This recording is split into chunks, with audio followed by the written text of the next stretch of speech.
Meus irmãos, a paz do Senhor Jesus, na terra dos viventes. Estamos juntos aqui mais uma quinta-feira, ainda falando sobre paternidade. Eu quero que você agora dê um like aí, nesse vídeo.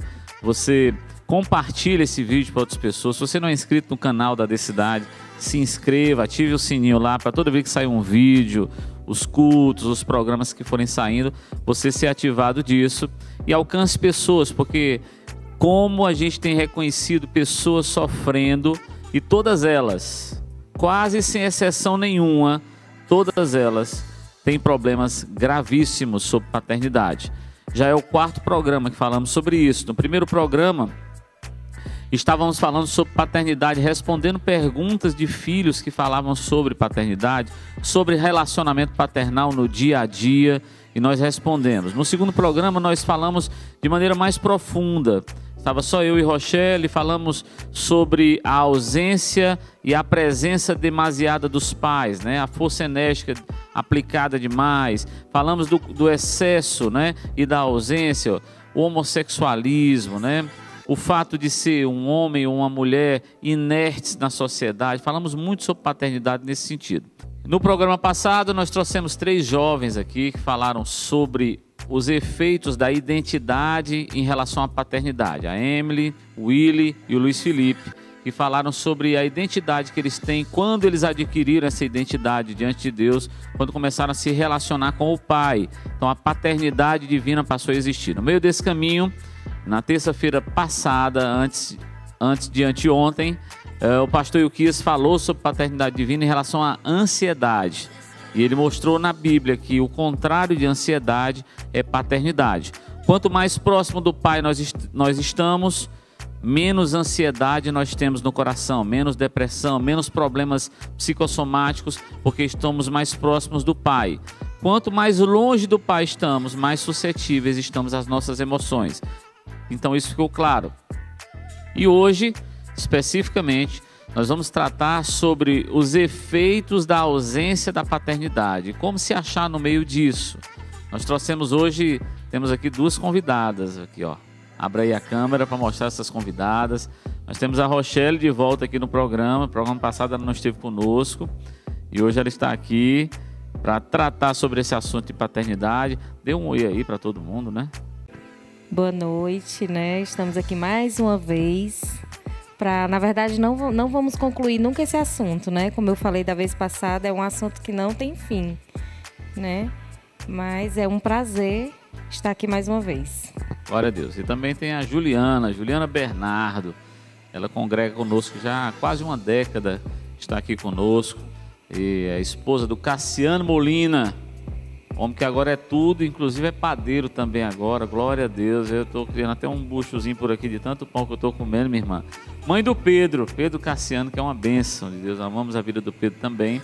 A Juliana serve aqui nessa igreja, trabalha conosco e hoje veio falar aqui das experiências que ela teve ao longo da sua vida também. Dê um oi para o povo aí, em nome de Jesus, minha irmã. Amém. Em primeiro lugar, eu quero agradecer ao Senhor por estar aqui, poder testemunhar das maravilhas dele e agradecer vocês pelo convite, dizer que eu amo a minha igreja. Glória a Deus. Então, logo depois da vinheta, nós vamos voltar aí com esse tema em nome de Jesus. Vem, vinheta!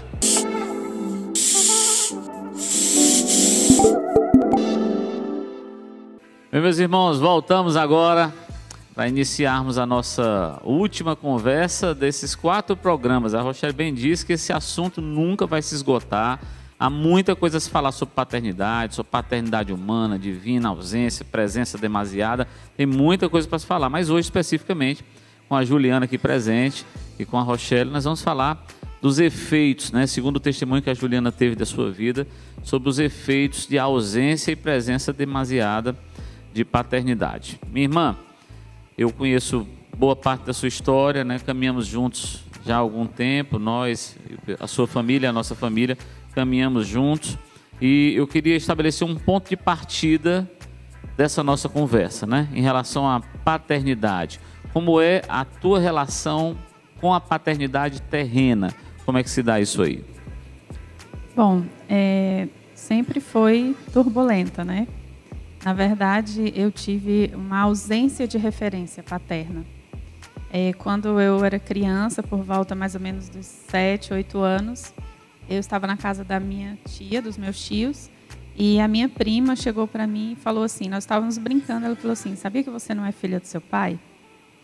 E naquele momento eu guardei aquilo ali para mim. Eu acho que eu, como criança, eu não entendi, eu fiquei em choque e eu guardei, eu internalizei aquilo e não contei nada para ninguém, até porque eu fui criada, né, por uma figura paterna, assim, que eu chamava de pai, mas que não era a figura correta, que não era o modo correto de se criar uma criança. Você não tinha um bom relacionamento com ele, então? Não tinha, devido a toda uma questão, né? Existia uma doença, ele é alcoólatra, e eu passei a minha infância toda e a minha adolescência sofrendo com isso. Então, foram muitos abusos psicológicos, né? Eu ouvia muitas palavras difíceis, e quando ele chegava em casa, né, bêbado, e toda aquela situação fez com que eu me fechasse, né? Com que eu não reagia àquilo. E aí eu fui crescendo, né? Na minha adolescência foi mais complicado, porque eu apanhava, né? Eu sofria agressão física. E aí tinha uma questão que eu me perguntava, mas será que ninguém vê, né, o que está acontecendo? E eu me questionava, eu falava, mas por que tudo isso? Só que eu questionava para mim mesma. Então foi um processo bem difícil de construção. Nós estamos falando de que idade aí? Você tinha 10? Quando você começou a entender tudo isso?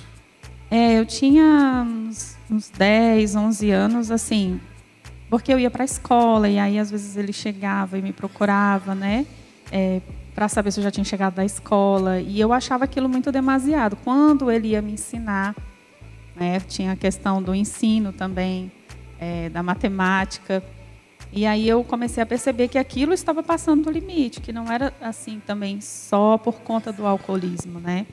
E com a informação que eu tinha guardada, eu comecei a observar aquilo, e eu nunca tinha coragem de chegar para minha mãe e perguntar e questionar, porque eu achava que de alguma forma aquilo ia ferir ela ou ia gerar um mal-estar.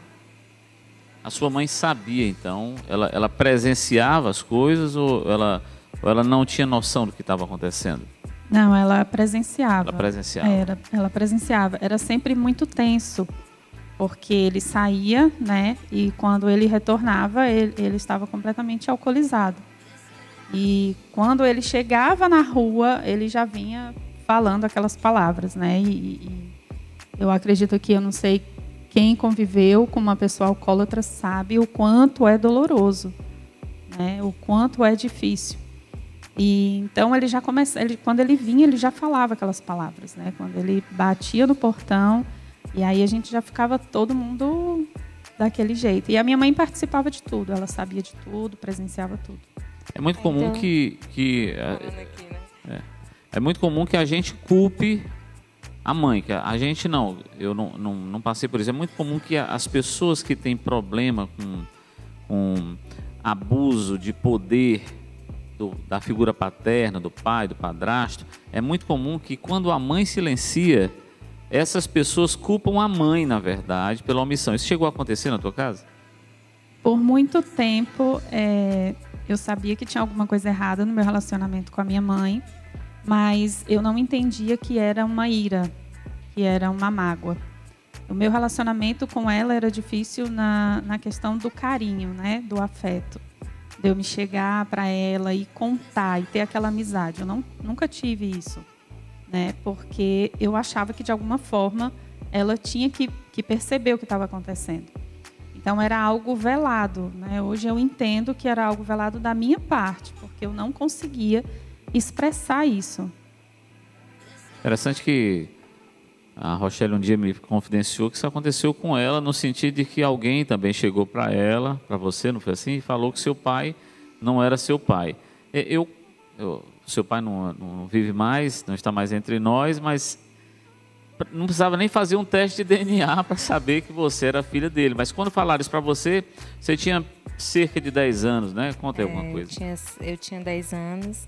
E, na verdade, foi um motivo totalmente diferente, porque no seu caso era real, né? Ele não era e você não sabia e você se fechou para aquilo. Em nenhum momento eu duvidei, né? No meu caso, é quando a gente falou nos programas passados da história da terceirização, né? Eu e meus irmãos, praticamente, a gente foi criado realmente por babá. E minha mãe trabalhava muito, meu pai também trabalhava muito. E, no caso, a babá, na época, ela se apaixonou pelo meu pai, né? Parece conversa de novela mexicana, isso aí, né? Eu nunca contei isso porque parece muito com novela mexicana. E eu não tenho nenhum trauma e não sofro por isso. Porque em nenhum momento eu tinha essa dúvida em relação ao meu pai.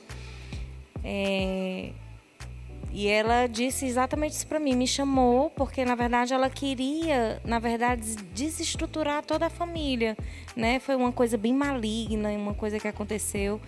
E isso não trouxe, para a glória de Deus, nenhuma sequela para mim, né? Mas isso hoje eu comento com a minha mãe, rindo e brincando sobre esse assunto, né? Porque ele é bem mais profundo, mas não me acarretou nenhuma sequela, porque eu acho que, ao contrário da Ju, eu não sofria esses abusos emocionais, né? Eu tinha um bom relacionamento com o meu pai, embora o meu pai também bebia muito, mas ele não era agressivo, né? E aí eu tinha um bom relacionamento com ele, apesar disso, né? Então, para mim, assim, não teve esse sofrimento, né? Mas eu passei por isso e não deixa de ser uma agressão que psicológica que uma criança passa. De 10 anos, ela não sabe assimilar, né? Ela não sabe nem o que fazer com uma informação dessa. Se eu guardo, se eu falo para quem eu posso confiar, né? A riqueza do testemunho é exatamente porque o mesmo fenômeno às vezes acontece em famílias distintas e as reações também são distintas, né? Então, no seu caso, assim, a agressão física, que era o que não acontecia na vida da Rochelle, mas acontecia demais na sua, junto com a agressão emocional, a informação de que ele não era seu pai e a omissão da sua mãe, isso aí é uma combinação letal, né? Então, eu fico imaginando como é que não foi. Eu fico pensando, às vezes, a criação de filhos, quando entra na adolescência e a família é estruturada assim mesmo, essa adolescência é um tanto turbulenta. Eu fico imaginando como é que foi a sua adolescência. Você compartilha conosco isso? A minha adolescência, na verdade, assim, eu me voltei para dentro de mim mesma, sabe? Então, eu sempre tive dificuldade, na época da adolescência, eu tinha muita dificuldade em me relacionar com as pessoas, né? Era muito difícil para mim, para eu poder me relacionar, para eu poder saber a questão da minha personalidade. Porque é tão interessante que estávamos falando de identidade, né, no programa passado, e essa questão ela foi muito distorcida comigo, porque eu não conseguia me orientar numa referência saudável, né? Então, na minha adolescência, eu ficava olhando as minhas amigas, eu ia para a casa das minhas amigas e eu olhava que aquilo lá não era totalmente diferente do que eu vivia dentro da minha casa. Então, eu tinha 3 amigas na minha adolescência. Esse foi o resumo da minha adolescência. Eu tive 3 amigas aqui em Fortaleza. E é tanto que quando chegou a fase de sair, né, todo adolescente gosta de sair, na época eu não era cristã, né, eu não era evangélica, e eu saí umas 2 ou 3 vezes e eu não conseguia me sentir parte daquilo. Tanto faz, fosse numa festa ou num grupo de amigos, eu não conseguia me fazer sentir ali como uma personalidade, como uma pessoa.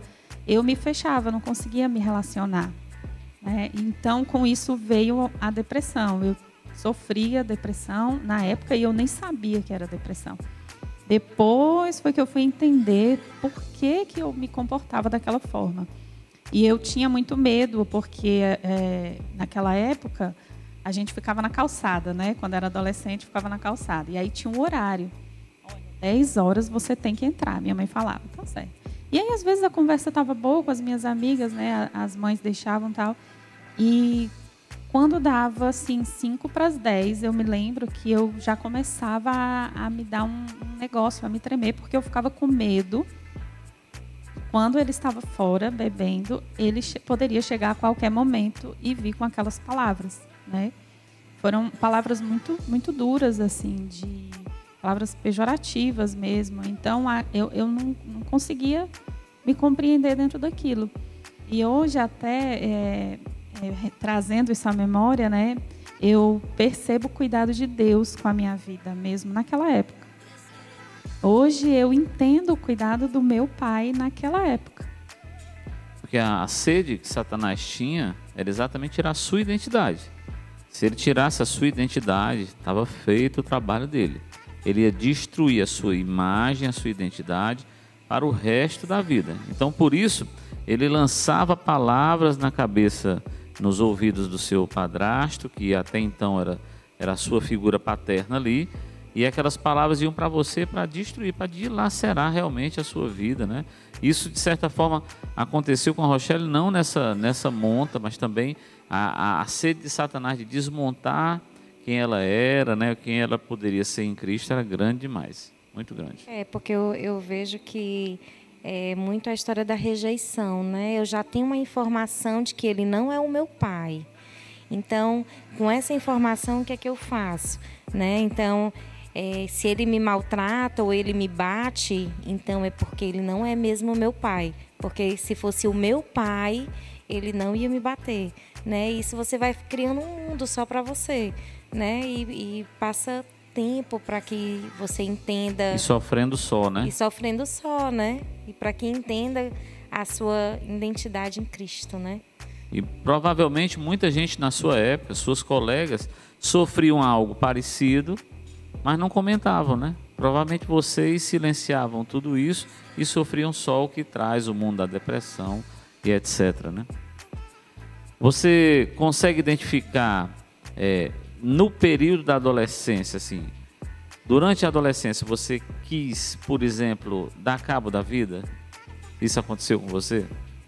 É até interessante essa pergunta, porque eu sempre falei para o Senhor, né? Eu disse assim, Senhor, se um dia essa pergunta chegar até mim, eu não posso falar o contrário, né? Eu não posso mentir, né, irmão Neves? É verdade, é verdade.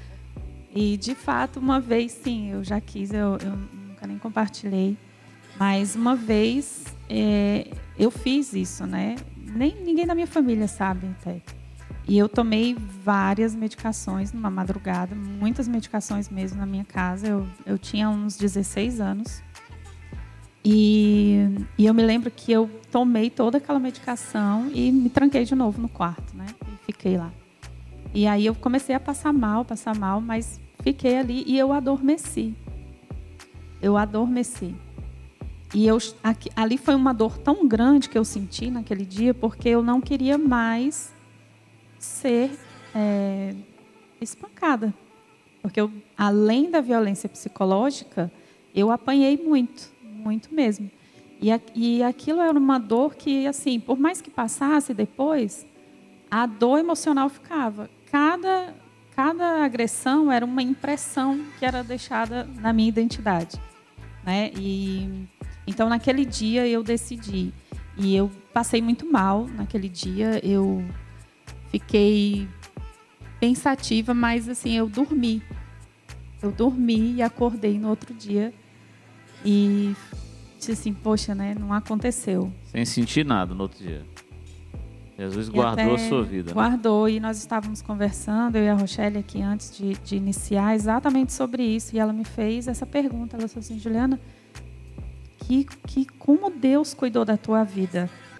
Né? E eu disse, e aí eu me lembrei, eu me lembrei assim, que eu me deitava no quarto, a minha cama ficava encostada da janela e tinha uma árvore, né? Então eu tinha a visão de uma árvore. E eu sempre tinha a mania de deitar a cabeça para o lado do pé e ficar olhando a árvore. E eu falava assim, será que tu existe? Cadê você? Por que você não está vendo tudo isso? Sempre buscando o Pai, né? Exatamente. Então, foram anos nessa busca, foram anos com esse vazio. E essa busca é tão interessante que era o vazio que eu sentia, né? Era um vazio tão grande que eu não sabia lidar. Era a ausência de afeto, a ausência de identidade, a ausência de valores, né? Então, foi dessa forma. Eu cresci dessa forma. E os anos foram passando, né? Você contou aí uma experiência aos 16, foram passando os anos mais, você foi ganhando idade e, naturalmente, aqui no Ceará a gente diz assim, o pescoço vai entaliçando, né? Vai entaliçando o pescoço e as coisas vão tomando assim, até que você consegue dar um grito. Houve isso na sua vida? Assim, houve um momento que você disse, já chega, não aguento mais. Houve isso? Houve esse grito. Com mais ou menos 20 anos, né? Eu sempre, por conta de tudo isso, eu sempre, como eu me fechei, eu era muito caseira, eu não tinha essa necessidade. Eu fiz o contrário. Eu recebia essas palavras pejorativas e eu poderia ter ido para o mundo, né? Poderia ter acontecido algo pior. Mas como eu me fechei aos 20 anos, eu me lembro, era de manhã, e aí ele chegou em casa muito alterado, muito agressivo. E ele veio para cima de mim para me bater, eu já com 20 anos. E na minha casa tinha aquela parede com as pedrinhas. E ali foi a primeira vez que eu consegui reagir. Eu empurrei, né? Eu empurrei ele e ele bateu o supercílio na pedra e abriu. Aquilo fez um estrago, sabe? Muita coisa, muito sangue. Ele desmaiou e eu falei assim, meu Deus, o que eu fiz? Né? E aí, matei ele, né? E aí socorreram ele. E aí, naquele dia, a minha mãe, ela resolveu também dar um basta, né? Porque nós sofríamos muito. Hoje eu entendo que minha mãe era uma vítima, mas por muito tempo eu a culpei por isso. Hoje, depois, né, de ter conhecido ao Senhor Jesus, de ter tido toda essa caminhada, hoje eu entendo o que aconteceu. Mas na época eu não via dessa forma.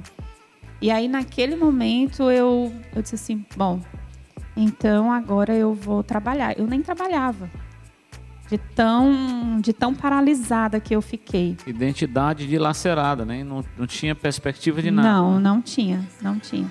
E aí, eu lembro que ela resolveu tudo, né? Ele teve que sair de casa.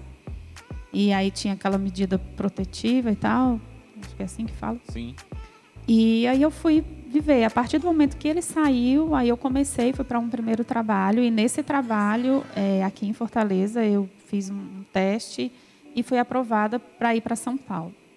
E aí, lá em São Paulo, foi que foi muito interessante, porque eu fui começar a ver o que era viver, o que era vida, né? E em todo o tempo o Senhor me guardou. Hoje eu entendo, quando Ele nos separa para algo,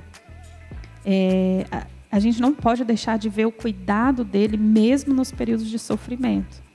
Mesmo nos períodos que a gente não entende o que está acontecendo com a nossa vida, seja qual for a dificuldade, seja qual for o abuso, né? Nós temos que entender que Deus ele está nos guardando em todo o tempo. Essa é a máxima. Juliana, nesse período todo que você viveu aqui em Fortaleza, antes de ir para São Paulo, né, e até depois que foi para São Paulo, você chegou a ter relacionamentos de namoro, relacionamentos com homens? Como é que foi isso aí? Aqui em Fortaleza, quando eu pensei em namorar, né? Quando eu arranjei um namoradinho que fala, e aí eu apanhei, porque eu, né, arranjei esse namorado. E logo veio a questão da minha ida para São Paulo. E quando eu cheguei em São Paulo, depois de um tempo, eu me relacionei com 2 pessoas, né? 2 homens. E o interessante é que eu sempre busquei nesses relacionamentos, já a minha ideia já era para casar. Porque eu buscava me relacionar, eu queria ter o relacionamento, a segurança. E aí eu me relacionei com 2 pessoas, um em 3 anos e pouco, quase 4, e o outro 1 ano e um pouquinho, não mais que isso. Mas eu percebi que eles não queriam esse relacionamento, eles queriam namorar, mas não queriam chegar o compromisso, exatamente.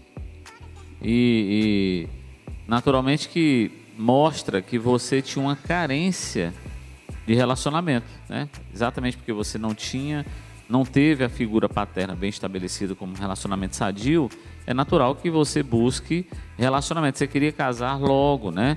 Algumas mulheres tomam decisão contrária, não querem relacionamento nunca. Existem esses dois polos aí de consequências. E no seu caso era você desejava ter alguém que você pudesse chamar de seu, né? Ou seja, ter um relacionamento mais pleno com alguém, né? Inclusive o testemunho da Juliana em relação ao Cassiano, que é o esposo dela. Cassiano serve na igreja, inclusive no Ministério do Louvor, ele é o saxofonista da igreja aí. Não é muito bonito não, mas a glória a Deus pela vida dele. Ele tem uma barba ruiva. Ah, ele é lindo, né, irmã? Eu sei como é. Ele tem a barba ruiva.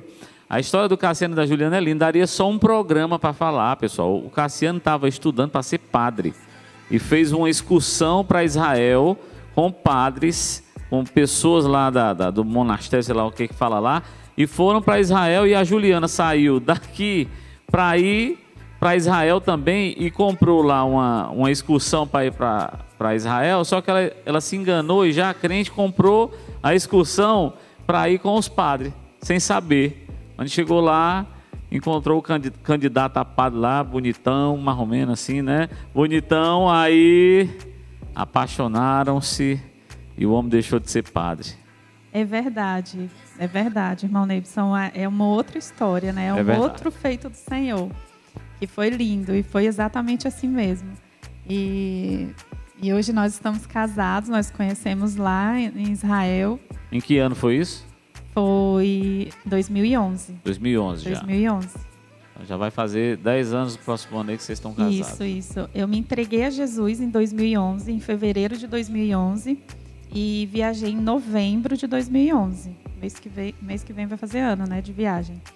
E nós nos conhecemos nessa viagem, foi assim uma coisa... Só Deus mesmo que fez aquilo lá. Não sei eu como só conheço a sua história assim, minha irmã. De mais ninguém. É sui generis. E Deus operou, e ele também tem um testemunho de vida muito maravilhoso do que Deus fez na vida dele. E nós somos um milagre. Hoje eu digo que nós somos um milagre para a glória de Deus. E Deus, ele transforma. Tudo ele transforma.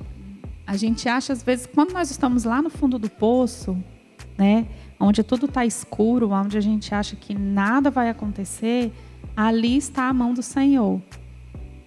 Eu aprendi que ali está a mão do Senhor. Ele nunca vai deixar você perecer lá no fundo do poço. Então, nós temos que crer nisso. E aí o Senhor me apresentou o Cassiano, nós nos casamos, né? E hoje nós temos o Pedro. E aí começa uma outra história de vida, através do discipulado, que aí foi onde eu conheci o meu pai. Vamos chegar lá, mas eu quero saber agora sim. Você está me dizendo que se converteu em 2011, no comecinho, em fevereiro, depois veio toda essa história de encontrar o Cassiano, de ir para Israel, depois você voltou, né, a morar em Fortaleza com o Cassiano. Essa história é muito longa, mas é muito linda. Eu e a Rochelle temos a sorte de participar dessa história da vida de vocês, de ter conhecido, de caminhar tantos anos juntos com vocês, né? Como a gente gosta de dizer aqui, tomando café da tarde, né? Na sala da sua casa e você na sala da nossa. Isso é um privilégio para nossas vidas. Mas em 2011, no comecinho lá, 2011, você converteu-se. Você se converteu. Eu quero saber o seguinte: imediatamente a tua história mudou pelo fato de você ter se convertido? Isso é uma realidade? Porque muitos de nós temos essa expectativa. Não, quando eu me converter, que eu entrar para a igreja, a minha vida vai transformar. Foi exatamente assim que aconteceu, irmã Juliana? Não foi assim. Eu me converti em 2011, ainda em São Paulo, né? A minha mãe, ela, quando o meu padrasto saiu de casa, pouco tempo depois que eu fui para São Paulo, com 21, ela se converteu. E aí, até então, ela sempre me evangelizava, né? Ela sempre estava ali apresentando ao Senhor comigo, para mim. E aí teve um período que eu entrei numa depressão muito profunda em São Paulo, e ela precisou passar comigo 8 meses. 8 meses. Ela passou comigo e ela ia à Igreja Católica comigo. Ela sendo crente, meu Deus, ela ia à Igreja Católica comigo e ela me via chorar, e ali foi o fundo do poço mesmo, né? E quando findou os 8 meses, que eu já estava bem melhor, tal, e eu disse, mãe, eu preciso trabalhar e seguir a vida, ela voltou para Fortaleza e eu fiquei em São Paulo, isso em dezembro. Quando foi em fevereiro de 2011, eu comecei a sentir de novo tudo aquilo que eu estava sentindo, né? Óbvio, porque eu não conhecia Jesus, né? E aí foi onde eu voltando do trabalho, eu vi uma igreja e eu parei no sinal e eu senti assim o Senhor me chamando. Quando abriu o semáforo, eu entrei na igreja. E ali mesmo eu me entreguei ao Senhor e o pastor me fez uma oração e eu estava muito debilitada emocionalmente, né, com aquele vazio. E pronto, e aí ali eu me converti e em novembro eu fui viajar, do mesmo ano, em novembro de 2011. E quando... interessante que o Senhor mandou eu voltar para Fortaleza. Ainda tem isso. Eu morava em São Paulo, me converti em fevereiro de 2011 e aí o Senhor... Estava trabalhando lá, muito bem na empresa. Trabalhando muito bem. Eu trabalhava há 13 anos na mesma empresa. E aí o Senhor mandou eu voltar. E eu fiquei, como assim voltar, né? E aí larguei tudo, realmente, né? Pedi as contas da empresa, tudo. Largou tudo? Não, você não largou o Cassiano, você trouxe ele, não, né? Mas aí eu ainda não conhecia o Cassiano. Ah, não? Não, eu me converti e logo em seguida, 1 mês e pouquinho, o Senhor pediu para eu entregar tudo. Tá. E aí eu voltei para cá. Só que antes de vir foi que eu comprei a viagem, né? Ah, entendi. E quando eu cheguei, a minha mãe disse assim, não se preocupe, porque Deus já tem tudo reservado para você. Só que eu... né, crente, não foi assim esse processo. E aí foi quando eu fui viajar, conheci ele e voltei. E aí nós casamos e estamos morando aqui. E eu passei anos na igreja, que foi o que você me perguntou, né? Isso. Foi assim fácil? Não, eu passei anos na igreja. Anos buscando o Senhor. Nós temos um testemunho muito bonito do que Jesus fez na vida do nosso filho também, com relação à saúde. E eu sempre seguindo ao Deus Todo-Poderoso. Eu me relacionava com o Deus Todo-Poderoso. Aquele Deus que tem todo o poder, né? O Deus austero, aquele que, Deus austero. Se você fizer alguma coisa errada, ele lhe castiga. Não que Deus não castigue, né? Mas a visão que você tinha, por acaso, era a visão do seu pai, a figura que ele criou. Era aquela, você não podia errar, senão ele lhe corrigia com vara, não é? Exatamente, e era dessa forma mesmo. Então eu orava ao Senhor, eu vinha aos cultos, né? Mas eu sabia que tinha alguma coisa errada, porque eu não sentia aquela alegria que eu via alguns cristãos experimentando, alguns irmãos meus aqui, né, da igreja experimentando. Eu não sentia aquilo. E aí quando foi em 2018 a gente foi convidado para o processo de discipulado e eu acredito que foi ali onde o Senhor começou a trabalhar e a me mostrar o meu relacionamento com Deus Pai. E aí, assim, para eu poder me relacionar com Deus Pai, eu tive que passar por um processo antes de liberação de perdão. Interessante que nós já vínhamos trabalhando em alguns cursos da igreja, nós já vínhamos sendo ministrados com relação a isso, mas eu não conseguia liberar. Eu até falava, não, eu perdoo, já está perdoado, não me lembro mais, hoje eu conheço um Deus Todo-Poderoso, mas não foi assim. E aí, durante o processo de discipulado, foi que eu consegui, de fato, liberar perdão. E aí foi onde o Senhor, em João 5,8, Ele me curou. Foi quando Jesus curou as minhas emoções. Um dia que eu estava trancada no meu quarto, orando a Deus, buscando, pedindo, porque eu não aguentava mais sentir aquilo que eu estava sentindo. Não era possível, esses anos todos na igreja, né, casada, já com filho, e tendo aquela mesma sensação que eu tinha anos atrás. E aí foi quando o Senhor, o Espírito Santo, revelou a palavra, João 5,8, e foi ali onde eu senti mesmo a cura das minhas emoções. Foi onde o Senhor começou a trabalhar realmente, de fato, nas minhas emoções. E junto com o processo de discipulado, porque tinha sido aberto no discipulado. Interessante que no processo discipulado, irmãos, que coisa linda que nós assistimos, porque quando esses conceitos do discipulado chegavam, eu e Rochelle somos os discipuladores da vida da Juliana e do Cassiano. Quando os conceitos de discipulado chegavam, o coração da Juliana, a impressão que a gente tinha que ela ia morrer. Por muito pouco, algumas vezes ela não foi fulminada ali, né, das suas emoções, né? Eu me lembro que tinha horas que a gente tinha que parar o processo de discipulado, ela queria sair para algum canto, queria ir embora, porque a palavra batia com muita força, mas era uma palavra de amor. Deus estava trazendo ao coração da Juliana uma palavra de amor, só que ela não estava acostumada com isso, ela estava acostumada com a palavra que pune, uma palavra que vai dar o castigo para ela pelas coisas erradas. Ela sempre enxergava o Senhor como esse homem austero, com a vara na mão, né? Engraçado que esse processo que a Juliana passou, nós também passamos, não exatamente dessa mesma forma, mas eu e Rochelle passamos no sentido de que nós nos convertemos em 1998, mas nós só passamos a um relacionamento mais profundo com Deus anos depois. Nós tínhamos 7 anos de casados, né? Casamos em 96, portanto a gente já tinha uns 5 para 6 anos de crente. Foi quando nós realmente nos encontramos diante do trono do Senhor. Eu pessoalmente e ela pessoalmente. Foi aí que a chave começou a virar. E o processo de discipulado na nossa vida, minha e da Rochelle, ele foi eu e Rochelle e o Senhor. Quem foi nosso discipulador, a despeito do que foi com Adão e Eva, né? Foi o Senhor que nos ensinou cada processo, que trabalhou cada processo, né? Eu abri aqui a Bíblia para ler. João 5:8 diz assim: então lhe disse Jesus, levanta-te, toma o teu leito e anda. Glória a Deus.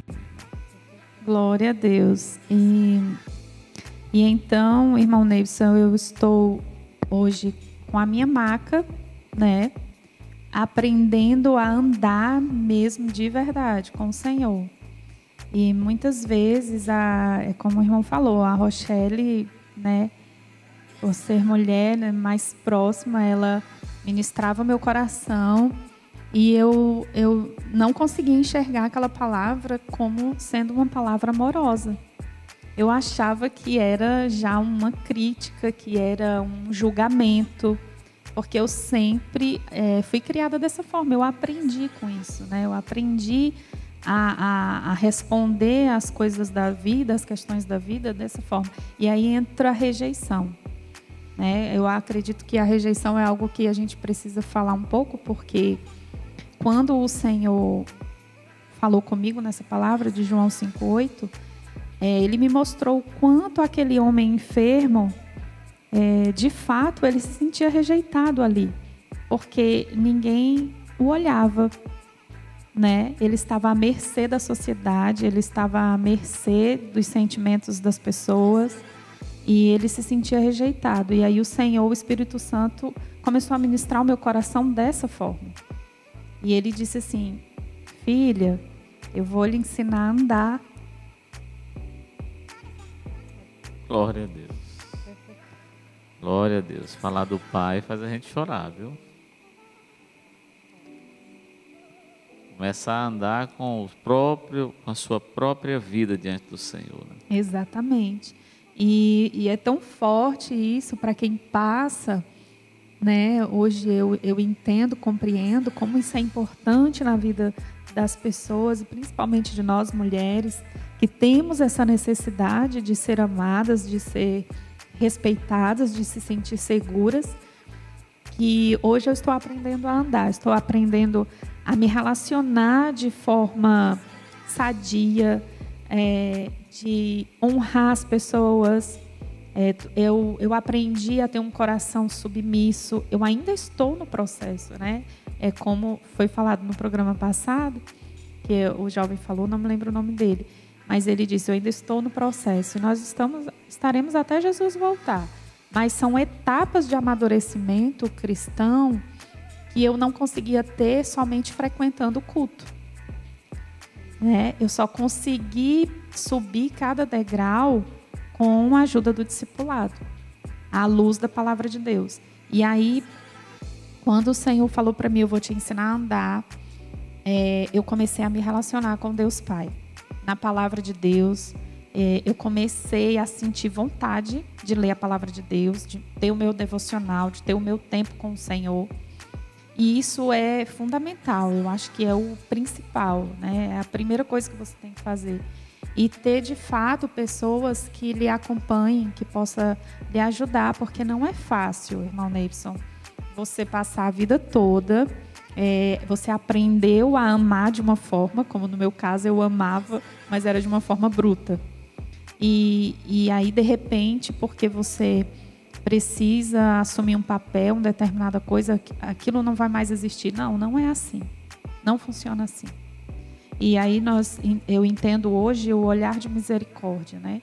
Eu consigo começar a ter esse olhar de misericórdia pela minha história, dada por Jesus, esse olhar de misericórdia dado por Jesus através da minha vida, para que eu possa sentir essa mesma misericórdia pela vida das pessoas. Isso é interessante, porque, por exemplo, os problemas de paternidade, eles se arrastam para a vida toda.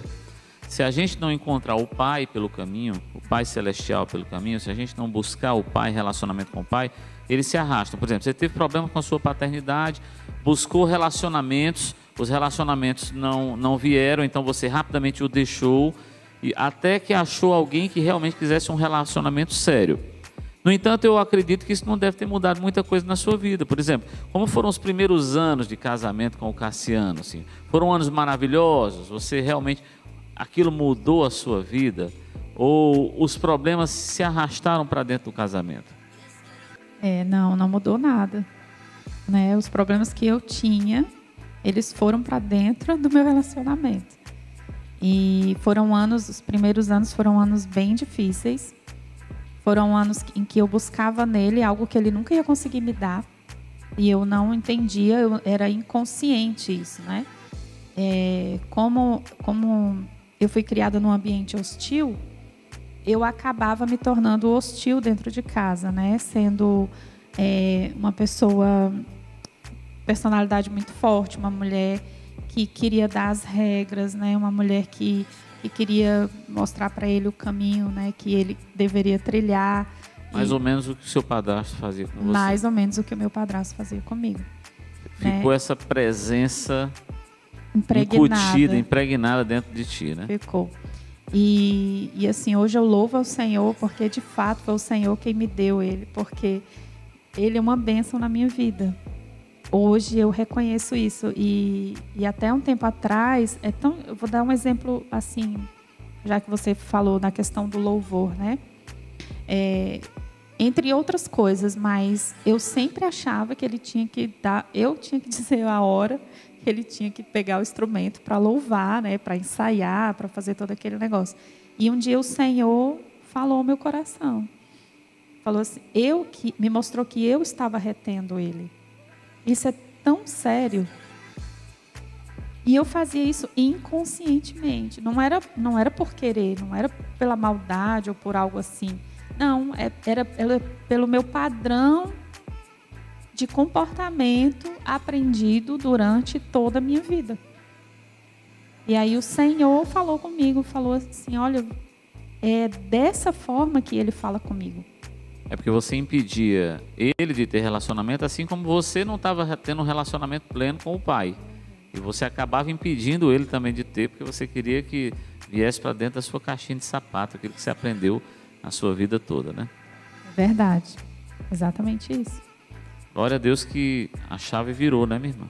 Virou, glória a Deus. E é tão interessante que depois que essa chave virou, muitas coisas aconteceram para a glória de Deus. O meu esposo hoje, ele está compreendendo, até entendendo por que eu agia dessa forma, porque também eu não falava para ele, eu não abria, né? Ele não sabia, ele imaginava, mas não tão profundo como foi a importância do nosso processo de discipulado em casal, né? O quão foi importante o nosso processo juntos.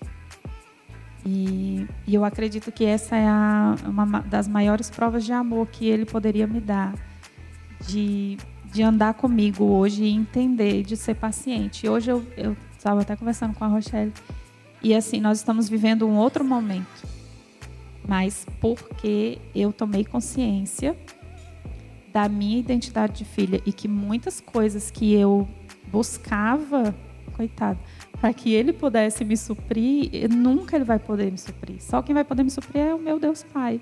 E só na palavra, só através da palavra de Deus. Quando você busca e alcança relacionamento com o Pai, você deixa de ser teto e passa a ser plataforma de lançamento. Você começa a lançar as pessoas diante do Senhor, né? Você fez isso com o Cassiano, e agora eu já assisto você fazendo isso com o Pedro, Cassiano, seu filho, e já assisto você fazendo isso, vocês fazendo isso com discípulos que estão chegando, né? Esse é o processo de discipulado.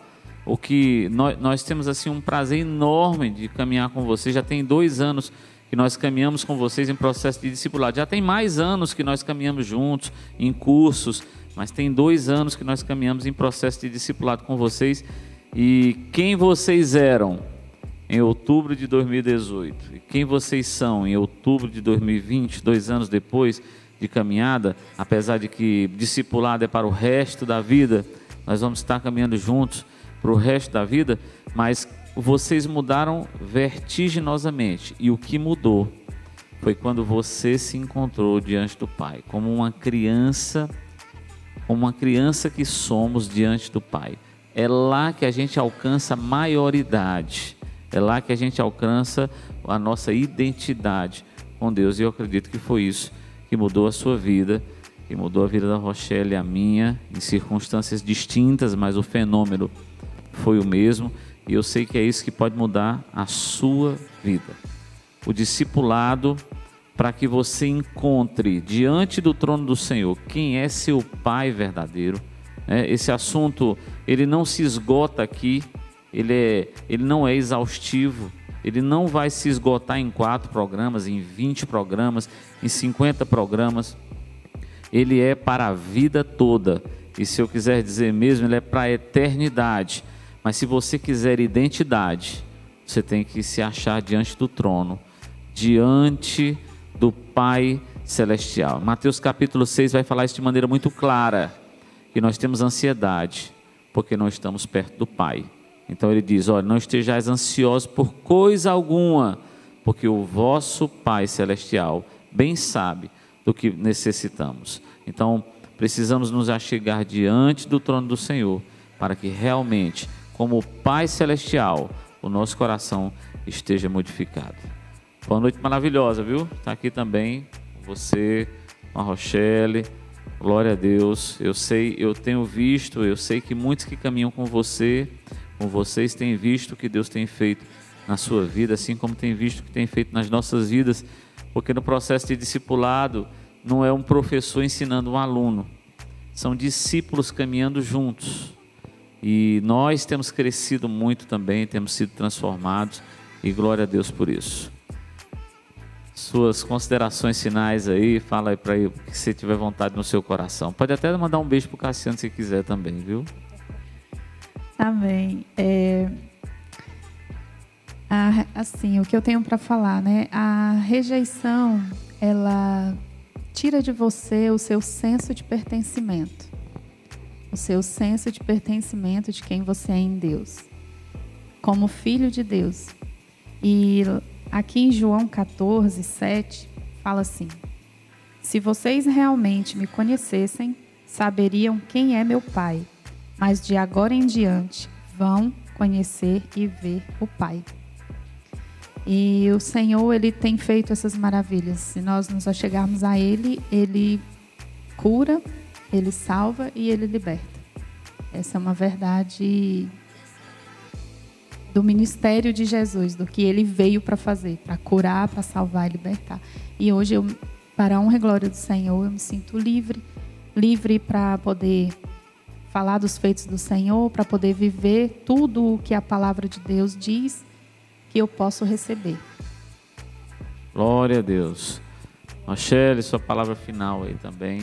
Glória a Deus. Hoje eu fui mais ouvinte, mas vou sair daqui muito edificada, porque É muito bom a gente ver uma história se transformar em um testemunho, né? Que é o que eu vi nessa noite. E fico muito agradecida ao Senhor, porque isso é uma verdade absoluta. Quando a gente sabe quem a gente é em Cristo, a gente descansa, né? A gente pode falar como João, né? Que nós somos amadas do Senhor, né? E nós somos amadas do Senhor. E glória a Deus por isso. Glória a Deus. Deixa eu encerrar com a oração, encerrando essa série de temas aqui, né? A série de programas com o mesmo tema sobre paternidade. Eu quero orar pela tua casa, pela tua vida e agradecer ao Senhor pelo que Ele já tem feito. Pai, em nome do Senhor Jesus, eu quero te agradecer, Paizinho, pela tua boa mão que tem estado sobre as nossas vidas. O Senhor tem nos ensinado e nós temos aprendido contigo, que é o nosso Pai Celestial. Isso tem trazido segurança aos nossos corações e tem trazido transformação de vida. A nossa vida foi transformada não pelas nossas experiências na terra, mas por nossas experiências contigo, Pai. Muito obrigado. Eu quero abençoar a vida dos meus irmãos, dessa pessoa que assiste esse programa nesse momento. Eu quero abençoar na autoridade do nome do Senhor Jesus. E profetizar que qualquer problema de paternidade se estanca hoje. Porque hoje o teu filho e a tua filha podem se achegar diante do teu trono. Eu quero profetizar isso. Que tudo que é de mal, toda seta maligna, tudo que venha contrário ao relacionamento do teu filho, da tua filha e dessa pessoa que assiste esse programa agora, caia por terra na autoridade do nome do Senhor Jesus e se estabeleça relacionamento pleno com o Pai, relacionamento de segurança e relacionamento de capacitação. Eu os abençoo na autoridade do nome do Senhor Jesus e quem crê diz amém. Meus irmãos, até a próxima quinta-feira com um novo tema em nome de Jesus. Deus abençoe, paz.